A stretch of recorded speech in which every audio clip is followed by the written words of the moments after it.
നമസ്കാരം. ഇന്നൊരു പ്രധാന വീഡിയോ ആയിട്ടാണ് വന്നിരിക്കുന്നത്. മറ്റൊന്നുമല്ല, നമ്മുടെ KSRTC ബസ്സിനെ കുറിച്ചാണ് പറയാനുള്ളത്. ഭരണം മാറി 2 ആഴ്ച കഴിയുമ്പോഴേക്കും KSRTC ആകെ താറുമാറായി എന്നാണ് വിലയിരുത്തപ്പെടുന്നത്. 30/5/2026 അതായത് ശനിയാഴ്ച പയ്യന്നൂർ ഡിപ്പോയെ കുറിച്ചുള്ള ഒരു വിശേഷമാണ് പങ്കുവയ്ക്കാനുള്ളത്.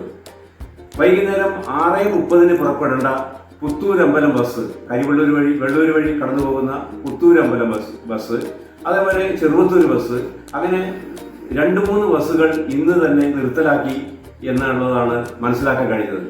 അതിന് കാരണം എന്താണെന്ന് ഡിപ്പോയിൽ വിളിച്ചപ്പോൾ ഫോൺ എടുക്കുന്നില്ലെന്നാണ് നാട്ടുകാർ പറയുന്നത്. അതുകൊണ്ട് തന്നെ 7 മണി 7:30 തന്നെ സ്ത്രീകളടക്കമുള്ള നിരവധി പേർ ബസ് സ്റ്റാൻഡിൽ കുടുങ്ങിയ ഒരവസ്ഥയുണ്ട്.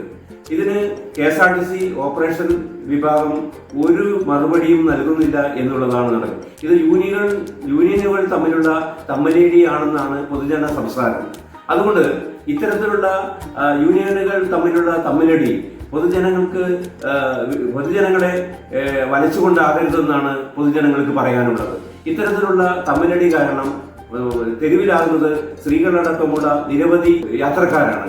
ഇത്തരം യാത്രക്കാർ രാത്രികാലങ്ങളിൽ വലയുന്നത് നിത്യസംഭവമായിരിക്കുകയാണ്. പയ്യന്നൂർ ഡിപ്പോയിൽ കഴിഞ്ഞ ഒരാഴ്ചയായിട്ട് പല ഭാഗത്തേക്കുള്ള ട്രിപ്പുകളും മുടങ്ങുന്നു എന്നുള്ളതാണ് വിലയിരുത്തപ്പെടുന്നത്. ഇതിന് കാരണം യൂണിയനുകളുടെ വടംവലിയാണെന്ന് പൊതുജന സംസാരമുണ്ട്.